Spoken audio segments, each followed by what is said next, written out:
আমি একটু বলছি আমাকে একটু এডিট করা শেখা। এই যে এইখানে একটা ঘুমাচ্ছে, আর এইখানে আর একটা ঘুমাচ্ছে। কেউ আমাকে একটু এডিট করা শেখাবে না?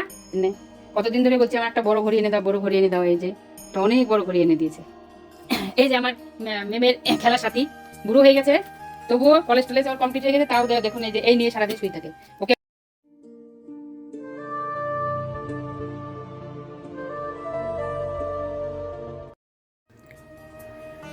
হরে কৃষ্ণ, সুপ্রভাত।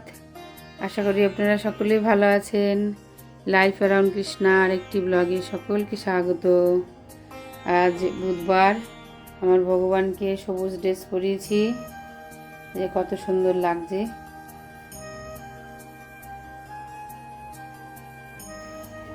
আজ ভগবানের ভোগে দিয়েছি গরম দুধ, মুড়ি, মিষ্টি, কলা।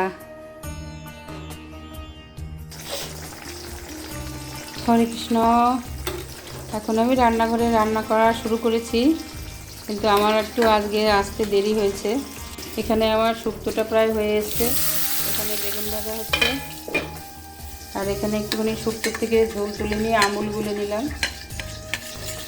যে আমুল না দিলে টেস্ট হয় না। নামানোর আগে একটু আমুল গুলে দেবো, আর একটু 1 চামচ ঘি দেবো। রাঁধুনি, পাঁচফোড়ন, সম্বরা দিয়ে সব সবজি দিয়ে দিয়েছি। আর এদিকে আগে ছাকা তেলে শুধু উচ্ছেটা আলাদাভাবে ভেজেছি। বড়ি দিয়ে, ডাঁটা, কাঁচা কলা, সিম, আলু সব কিছু দিয়ে শুক্তো হবে। নামানোর আগে শুধু 1 চামচ ঘি আর ওই আমুল দুধটা দিয়ে দেবো। ওখানে কলা ভাজা, বেগুন ভাজা প্রায় হয়ে এসছে, অন্ন হয়ে গেছে। এখন শুধু ডাল হলেই হয়ে যায়। এখন ডালটা সিদ্ধ হবে শুধু। তো হয়ে গেছে, ধরে লেগেছে। হরে কৃষ্ণ। আজকে দুপুরে একটু ভোগ লাগাতে দেরি হয়ে গেল। আমার ভগবান হয়তো আমার উপরে খুব রাগ করেছে। কি করব, কিছু করার নেই। ডাক্তারখানার থেকে আসতেই আমার প্রায় 11:30-12টা বেজে গেছে। তাই এসে আবার ভোগ লাগিয়েছি, ভগবানকে ভোগ লাগিয়েছি। অন্ন, ঘি, বেগুন ভাজা, কলা ভাজা, মুগ ডাল সেদ্ধ আর শুক্তো। আর আজকাল কোনো সবজি বানাইনি। আর এইটুকু রান্না করতেই আমার কত বেলা হয়ে গেল, এখন আর পারছি না। আমি একটু বলছি আমাকে একটু এডিট করা শেখা। এই যে এইখানে একটা ঘুমাচ্ছে, আর এইখানে আর একটা ঘুমাচ্ছে। কেউ আমাকে একটু এডিট করা শেখাবে না? হ্যাঁ, আর বলছি কি আমাকে বিরক্তি করবে না, তুমি ঘর থেকে বেরিয়ে যাও, সব ঘর থেকে বেরিয়ে যাও। তোমাকে আমি দুপুরবেলা কে এইসব করে? আমার কালকের থেকে দিনটা খুব ভালো যাচ্ছে, কেননা ওর বাবা এই যে একটা খুব সুন্দর জিনিস নিয়ে এসছে আমার জন্যে। কতদিন ধরে বলছি আমার একটা বড় ঘড়ি এনে দাও, বড় ঘড়ি এনে দাও। এই যে একটা অনেক বড় ঘড়ি এনে দিয়েছে। ঘড়িগুলো সব ঘরের ঘড়িগুলো নষ্ট হয়ে গেছে। আমার এই ওর বাবা আজকে আবার আমার জন্যে, কালকে অনেক কিছু কিনে দিয়েছে, আবার আজকে আবার এই যে এই ঘড়িটা এনে দিয়েছে। এই ঘড়িটা নতুন ঘড়ি একদম,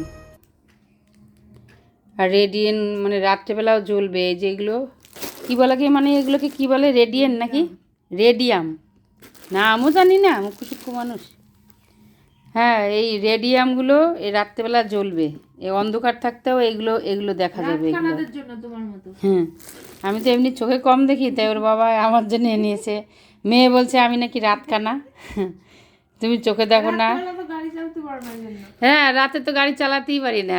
ওই যে সব আমি ভিডিও করব বলে সব লুকাচ্ছে। এই যে এই যে এই যে ওই যে এই যে এই যে আর একটা, এই যে এই যে চুটকি, এই যে চুটকি, এই যে বড়কি, এই যে এই যে এই যে আমার এই যে আমার মেমের খেলার সাথী, বুড়ো হয়ে গেছে, তবুও কলেজ টলেজ ওর কমপ্লিট হয়ে গেছে, তাও দেখুন এই যে এই নিয়ে সারাদিন শুয়ে থাকে। ওকে আমি কুকুর পুষতে দেই না, ঘরে কুকুর ঢুকাতে দেই না, তাই এই কুকুরটা নিয়ে শুয়ে থাকবে। এখনও মেলায় গেলে ওর বাবা ওর জন্য এখনও পুতুল কেনে, আর ও নিজেও পুতুল কেনে। বাজার প্রত্যেকবার মেলা হয় আমাদের বৈশাখ মাসে এখানে চণ্ডীতলায় বিন্দুবাসিনীতে মেলা হয়। তাই ও প্রত্যেক মেলাতে গিয়ে এখনও পুতুল কিনবে। যে কোনো ওর ঘরের মধ্যে মানে প্রতি বছরের একটা করে পুতুল আছে। আর ওর বাবা বেড়াতে গেলে এখনও মেয়ের জন্য খেলনা নিয়ে আসে।